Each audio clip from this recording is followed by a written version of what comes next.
Hi Haley, hi Alice. This is Bobo, and I have a story here from Michael. When Mike was a little kid, your Uncle Mike, and we read him stories about Indians. And this one is a famous one in my mind. It is Iktomi and the Boulder. And the boulder is a big rock like that. Oh, and there's poor Iktomi. And the author is Paul Bobo. This says, to Michael from Dad, which is me, Bobo, when I was in Texas in 1999. And there's Iktomi. He's a gorgeous Indian with all the fancy clothes. And look at the thing of feathers he's got carrying there. That's amazing.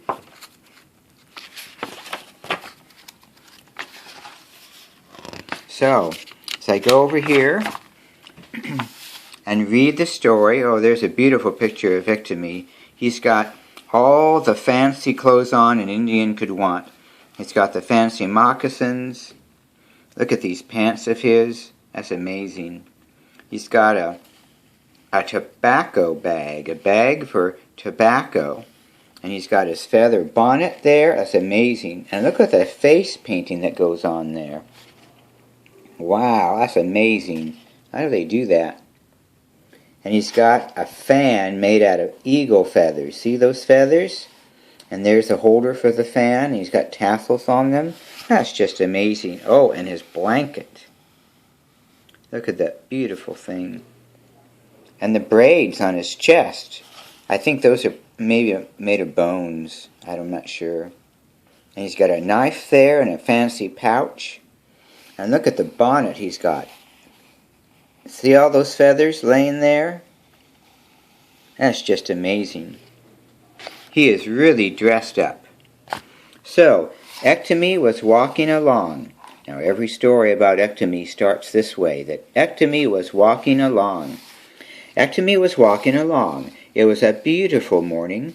Iktomi was going to visit his friends and relations in the next village. Because they didn't live in big cities. They lived in small little communities of tents. And they'd go visit each other. Iktomi says, I bet the birds wish they had all my feathers. Because Iktomi's bonnet has full of feathers. Look at that. It's gorgeous. He says, I'll look great at the dance tonight. Oh, he's going to a dance at the village next door. Iktomi was feeling happy with himself. He had painted his face and was wearing all his very best clothes. Doesn't he look like a dandy? Here's another picture of Iktomi dancing along before he gets to the village. Oh yeah, and look at the cranes dancing. They know how to dance naturally, yes. Iktomi says, I really am very good looking. I could be a real chief. And here's some bears dancing along, as well as some more geese. And look at the little mice. The mice are dancing too. Now, he was thinking, how handsome I look. Everybody will be impressed. All the girls will want me to notice them.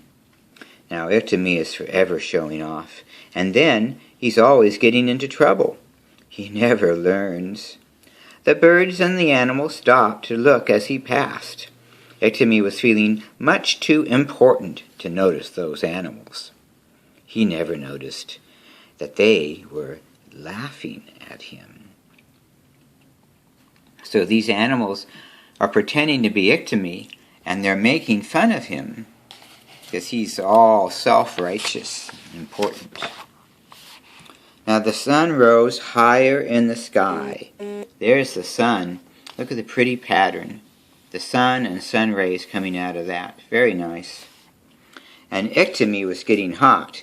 He had a long walk ahead of him to get to the other village. And he was starting to drag. His face paint started to get sticky. And he wished he had not put on so many clothes because he's getting hot in the sun. Feeling more and more uncomfortable, he sat down to rest. and in the shade of a great big boulder. And that's this really big rock. And there he is sitting down. He folded out his blanket, unfolded his blanket, and took off his bonnet. And you can see his long hair. Look at that long hair.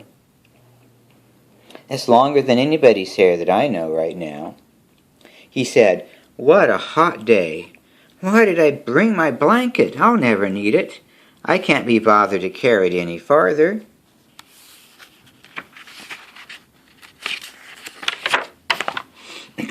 So he lays it on top of the boulder, and he says to himself, "I'll pick it up again on my way back home." "Grandfather," he said to the boulder, "Grandfather Boulder, I feel sorry for you. You are terribly sunburnt from the sun, sitting here so long. You have given me shade, and I am appreciative. So I'm generous too. I give you my blanket. To keep the sun off you, take it." He really wasn't all that generous, was he? Now Iktomi spread his blanket over the boulder and went on his way. Then after a while he noticed dark thunder clouds gathering, like mountains, behind him. And he said to himself, "Oh, I might need my blanket after all," he thought. "Rain coming from the clouds would just spoil my beautiful clothes." So he turns around. See those footprints? Walk, walk, walk, walk, walk, walk. And he turns around and goes back. And he says to the boulder, "Boulder, you don't need my blanket. You are only a rock. The sun can't burn you anymore, because all the storm clouds coming. You see those storm clouds coming," he says. "I was only lending it to you, my blanket." Now, that's not true, is it? Was he only lending? Iktomi snatched the blanket off the boulder. Oh, and look at that. The rain starts to fall, and lightning comes down, and all this rain comes down, down, down. So it says, he had not gone far when it started to thunder and rain, and he sheltered himself underneath this blanket. He made it like a tent. Can you see that? It's like a tent. He folds the blanket over himself just like you do, and he hid in his tent. And he says to himself, "Thank goodness I thought to bring my blanket." He was just saying he had no use for it, but now he says, "Oh, I need my blanket." Soon the sound of thunder, he heard a different, above the sound of thunder, he heard a different sound. It seemed to shake the earth. It was a regular thump, crash, bump, thump, thump, bump, crash. That doesn't sound like thunder, he thought. He said, "Whatever is that?" And he's out there, his head's out of the blanket, and he's listening for this. He was looking for a great boulder bouncing across the prairie straight towards him. And it was a huge boulder, and the boulder was coming after him. And there's Iktomi running. He dropped his blanket. He dropped his pipe. He dropped all of his stuff, and he started running, running, running. Anyone can outwit a boulder, he thought, because the boulders are only going one way, and he was going up a hill like this, and the boulder was coming after him. And the boulder was still getting closer to him. And it was crushing his stuff, like his war bonnet of all the feathers. It was a gorgeous thing.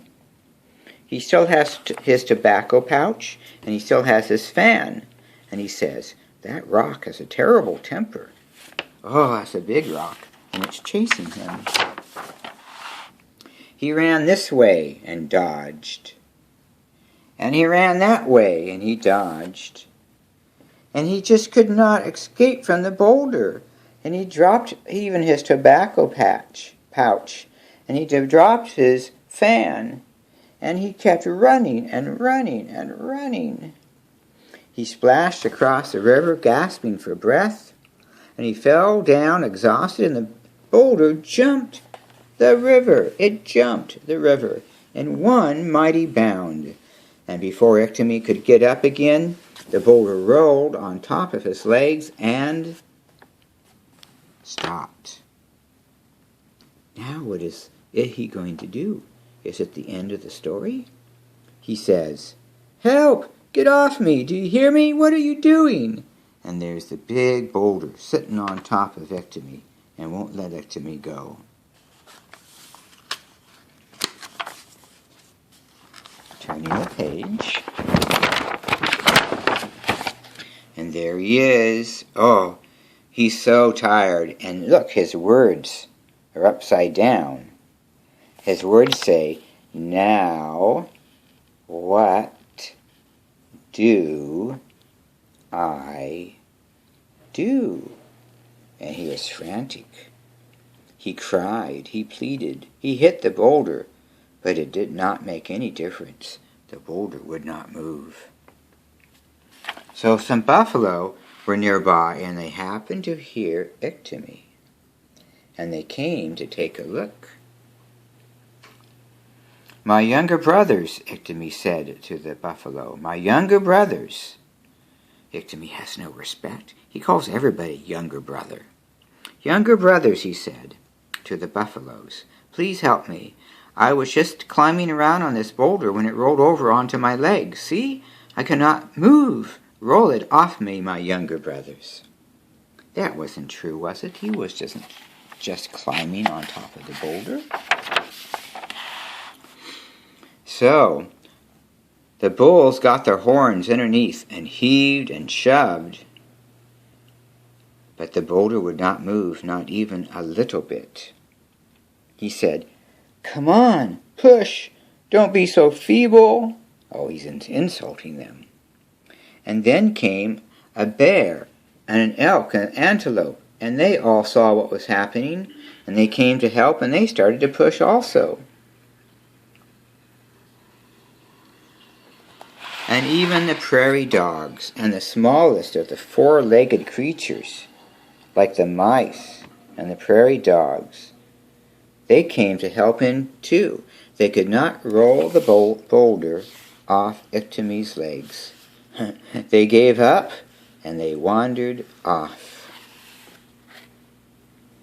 leaving poor Iktomi underneath the boulder. And Iktomi says, "What's the matter with you? For goodness sakes, push!" He was desperate. That's a beautiful elk, isn't it? Look at the colors in the elk and the shading.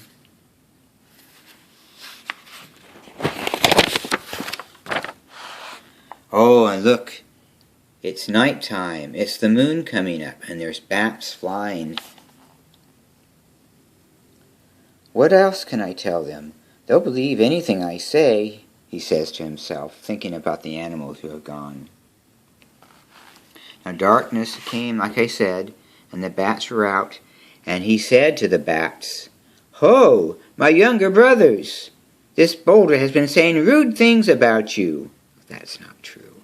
He said you are so ugly that you wouldn't dare show yourselves during the daytime. He said you sleep upside down because you don't know right side up. And he said some other things, but I simply will not repeat them. Of course, Iktomi was making up stories again, wasn't he?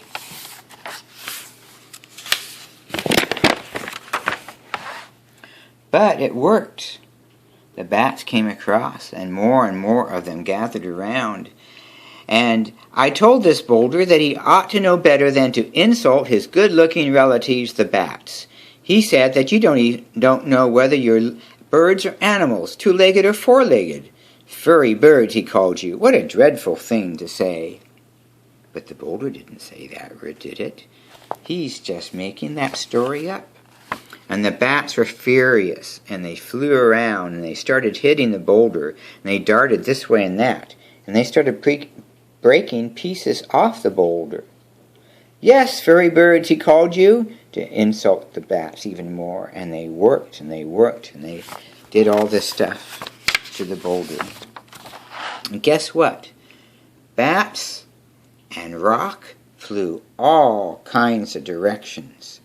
the bats were really working on the boulder, knocking off pieces of the boulder, and the boulder was getting smaller. Iktomi says, "Ha! That's done it!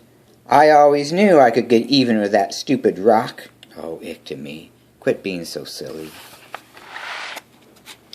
And he kept yelling at the bats, telling them what the boulder had said, supposedly said. And they were insulting things like, "You don't know your upside from your downside." And finally, Iktomi says, "You know, you guys taught that boulder a lesson, huh?" And Iktomi went on his way again. He doesn't look too proud to me. He has a regular old tennis sock on and a baseball cap now, and his hair is all ratty. But that didn't slow Iktomi. He says, "Let me think. What shall I do now?" This story also explains why bats have flat faces, and why there are rocks scattered all over the Great Plains.